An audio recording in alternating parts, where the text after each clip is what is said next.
In a major crackdown on the infiltration attempt along the Jammu and Kashmir international border, a Pakistani intruder was shot dead and another one was arrested on Tuesday, that is November 22nd, 2022, as the Border Security Force foiled their separate attempts to infiltrate into the Indian side from across the international border in Jammu and Kashmir. A BSF spokesperson further informed that the infiltration attempt was scuttled by the alert troops in Andia sector of Jammu and Ramgarh sector in Samba district in the early hours of the day. The BSF troops reportedly opened fire on a Pakistani intruder when he was noticed aggressively approaching towards the border fence in Andia sector, and he was hence shot dead.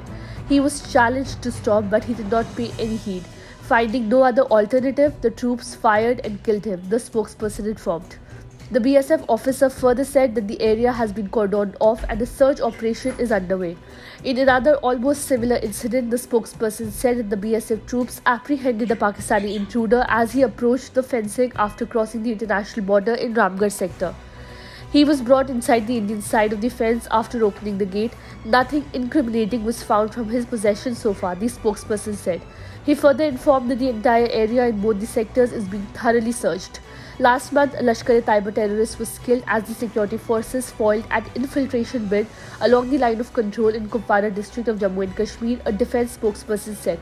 The operation was launched in the Tamdhar sector on the night of 26 October. The slain terrorist was identified as Mohammad Shakur from Sayyidpura in Pakistan-occupied Kashmir. Further details on the current crackdown on infiltration and the details about the infiltrators is awaited. Subscribe to One India channel and never miss an update.